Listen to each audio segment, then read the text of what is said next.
Winds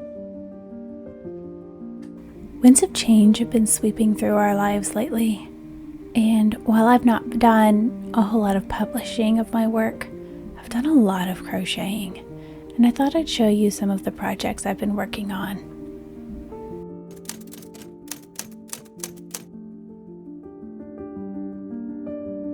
Our family has gone through quite a bit of loss in the last 2 years, and in many ways I feel like I've needed to bring things a little closer to home. Spent a lot of time just maintaining our family and trying to help our home feel like a peaceful place for us to live. But I've done a lot of crocheting for my own mental health benefits, and it's time to get that stuff organized and have an idea of what I've been working on so I can get these patterns out to you eventually. I'm using my Rocketbook to take notes. This is a reusable notebook. You can clean it and reuse it whenever you want to. I find it very handy, so I don't have to constantly have tons of notebooks floating around with my designs. I design them once in this notebook and then save them in my cloud storage. You can find a link to this notebook in the description below.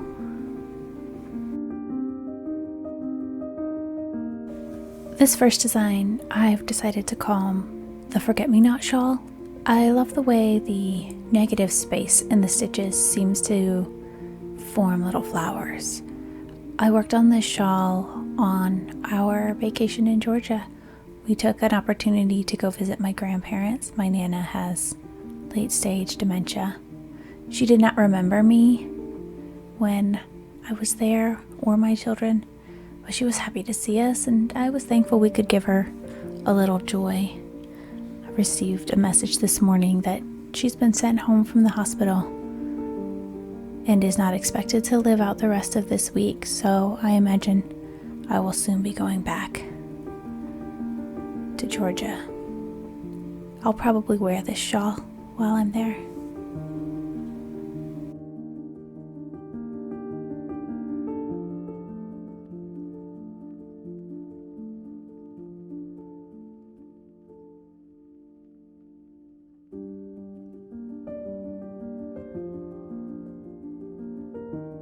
The next project I finished is this Tulip cowl. I've actually had it tested, and I have all the notes from my testers and everything ready to go.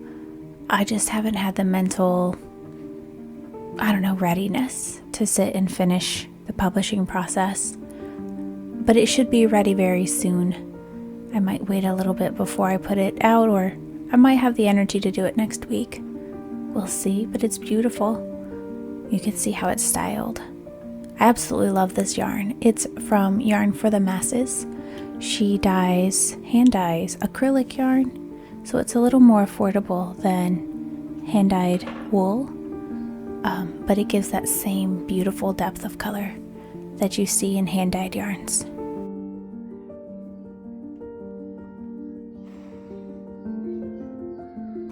I just finished up this beanie pattern. I plan to make 2 versions of it. This first one is so soft and delicate, and I love the texture of this stitch. It definitely feels thick and warm. I imagine it would be a great hat for any person. I know a lot of people struggle to find more masculine stylings for hats. I feel, of course, I went with pink because that's what I like, but you could do it in a dark hunter green or a navy or gray, and I think it would also be a very masculine look. The second version of this hat that I'm putting together does not have the double brim. It will just be a long tube of the same stitch that is folded on itself and tied into a hat. You'll see more of that later, but I think it will be a very nice, cozy, textured hat, perfect for the coming cooler weather. I was sent the Wander yarn from Furls Crochet. As you probably know, you've seen a lot of their hooks in my video. I do find their hooks very comfortable to work with. They sent me some of their new acrylic yarn to design this hat with. I'm designing the 2 different versions, a brimless one that's double thickness and this thick brimmed one. I found the acrylic to be a very soft acrylic. I think it will probably pill with time. I can feel like it's pretty fuzzy just from my hands working with it. But I was very happy with the yarn. I think it's a good quality acrylic if wool is not your thing.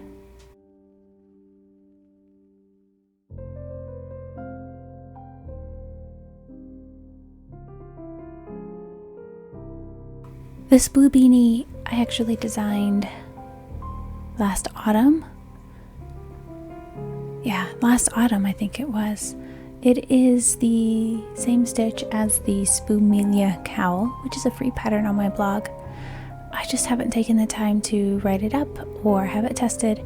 It's beautiful, luscious, thick, puffy, and soft. I love this beanie so much. I've worn it quite a few times last fall. I also need to order more tags. I love adding tags.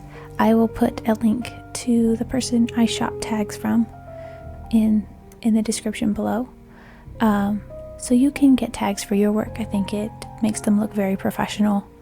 And if you are a seller, like you sell your work at markets, I think having the high quality tag goes a long way to showing the quality of your work.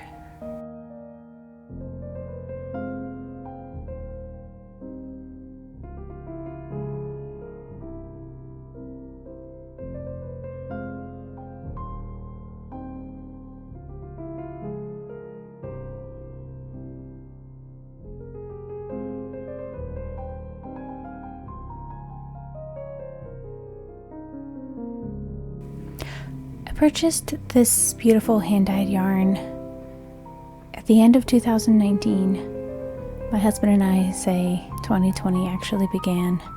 The last quarter of 2019, our family suffered some loss. Some very dear friends passed away at that time, and I purchased this yarn to make a memorial gift for the widow of the person who passed away, but then got lost in my own grief and never finished it. I recently put the finishing touches on it, and I'm happy that it's finished. I love the autumn colors, and I feel like this will be a beautiful pattern to commemorate the changes that are happening in our lives. The stitches remind me of the leaves fluttering down from the trees. I'm thinking about calling it the Red Point Cowl. It will sit sort of asymmetrically across the shoulders. I'm very excited to get it blocked so you can see the delicate leaf stitches on the edges. I don't normally take commissions of any kind unless a company has asked me to design with their hooks or yarn. But a friend of mine recently asked me to make a circle vest for her daughter, and it's a technique I've not actually done before. I've never made a circle vest, so I thought it would be a fun distraction from all of what's been on my mind lately. So I took on this project. I just ran out of yarn. I'll need to order another skein, which is always a little frustrating, but I am excited to get it finished up. I think I'll end up making one for my daughter as well. I think she'll love how lacy this pattern is. I'll put a link to the pattern I purchased. It is in UK terms, so you will need to translate it to US terms if you are someone who works in US terms only.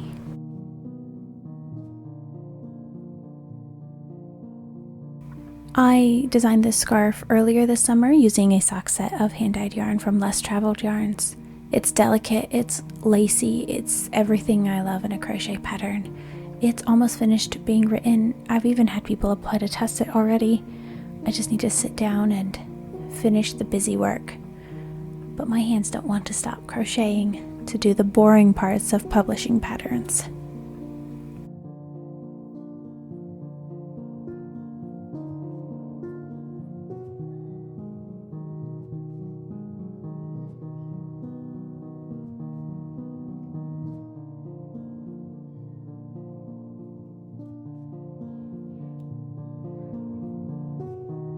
I picked up this antique Woolcraft knitting and crochet pattern book. Based on my research, it was published around 1915, something like that, and I decided to make a shawl. The yarn that I'm using is all natural untreated yarn from an alpaca farm in North Carolina. We went on vacation there a couple of years ago and I picked it up. But I'm not sure I will have enough to make the full circle shawl, so I might have to frog this one and start over. I'm not sure yet. I thought it would be fun to do a series on my YouTube channel about going through history and seeing how crochet fashion has developed.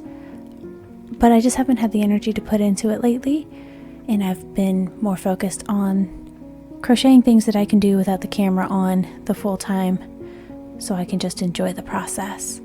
But I am excited to get back to doing some historical work.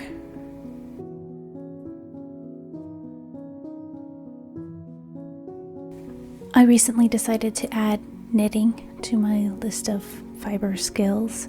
This is my very first project that I've knitted. I'm really thrilled with how it's come. There were lots of little techniques that I completely misunderstood the first 100 times I attempted knitting, but it's all started to click together. This is a sample stitch style project. It has a bunch of different stitches to help you learn the different techniques, and I've enjoyed it immensely. I can do a purl stitch now, and I am extremely proud of that fact. And I noticed when I was going through that I left it incomplete in the middle of a row. Decided to sit and finish it up before starting dinner. Life is ever moving onward, and so our table is cleared again and ready to eat. We're keeping it simple these days as we process and travel through all of what's happened in our lives in the last 2 years. I'm wishing you peace and comfort, and I hope I'll see you next week. And I will try to get a new video ready for you. I hope you like and subscribe for more.